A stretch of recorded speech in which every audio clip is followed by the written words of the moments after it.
Australian officials will trial a home quarantine system for fully vaccinated international travellers arriving in Sydney, Prime Minister Scott Morrison said on Friday, as the country moves to reopen its borders despite persistent COVID-19 cases. Australia closed its international border in March 2020 in response to the pandemic, allowing entry almost exclusively to citizens and permanent residents who are required to undergo a mandatory 2-week hotel quarantine at their own expense. Sydney, which has received more returning residents from abroad than other Australian cities, will trial the 7-day home quarantine program later this month. Authorities will use a mobile phone app and face recognition technology to monitor compliance by around 175 people, including residents, non-residents and some Qantas Air crew. The use of the technology, already piloted with returning defence personnel in South Australia State, has been criticised by privacy campaigners.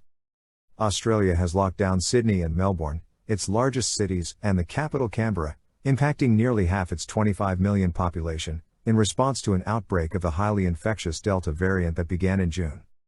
Victoria reported 510 new cases, the majority in state capital Melbourne, on Friday, its second highest daily rise this year, and 1 death.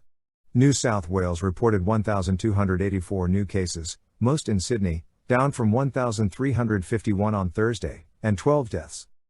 Morrison announced the home quarantine trial ahead of a national cabinet meeting later in the day where federal and state leaders plan to discuss vaccine passports and further easing of curbs.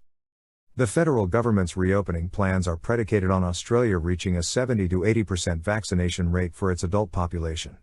The national rate is currently at around 45% but is expected to pick up speed with just over 70% of people over the age of 16 having received a first dose. Both New South Wales and Victorian leaders have outlined new freedoms for vaccinated adults, with some restrictions in gatherings and travel in Melbourne to be eased from Friday night after Victoria reached its 70% first dose target a week early.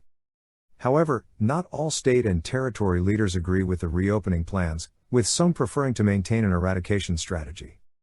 Even with the fast-moving Delta outbreak, Australia has largely avoided high numbers seen in many comparable countries, with some 82,000 cases and 1,141 deaths, through swift lockdowns and hotel quarantine for international travelers.